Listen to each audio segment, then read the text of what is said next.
हाय, मी वीरेश पवार. चला नवरात्रीचा आज दुर्गामाता जालना इथे जाऊन येऊ. त्या निघालो पायी लगेच बॉलला हात लावा. मी काही शांत जाणारा माणूस नाहीयेच. मग माझ्या आईला म्हणलं की बाबा इथं मम्मी इथे चाळ नाही. तर मम्मी म्हणे चाल चुपचाप पुढे. मग मामाकडे काय काय बघावं म्हणलं. मामा काय दिसत नव्हता कोणी दुकानमध्ये. मग काय बघितलं, चला समोरच्या दुकानमध्ये बघू म्हणलं. इथं बघितलं, इथेही काही दिसत नव्हतं जास्त. मामाला म्हणलं जेसीबी कितीला आहे मामा? 200 रुपयाला.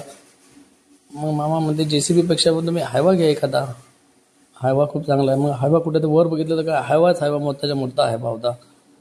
मामाला मला दर्शन करून वापस येतो. समोर गेलं तर काय दर्शनाला जाता जाता रस्त्यामध्ये खूप सारे दुकाने होते. मग इकडे दुकान होतं, पण जाऊ दे म्हणलं पहिले दर्शन करू म्हणलं. डायरेक्ट VIP एंट्री सारखी दर्शनाला गेलो आम्ही. दर्शनाला काही गर्दी नव्हती फारशी. लगेच दर्शन देवीच्या समोर नतमस्तक झालो, दर्शन घेतलं.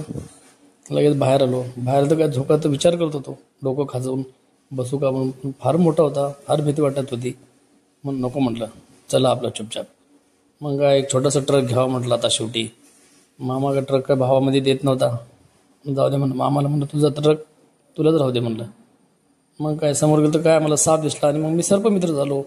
मग सर्प होता पण नकली होता साप. मग मी लोकांना भीती घातली, 2-3 लोकांना सापाला बघून. मग काय निघालो घरी.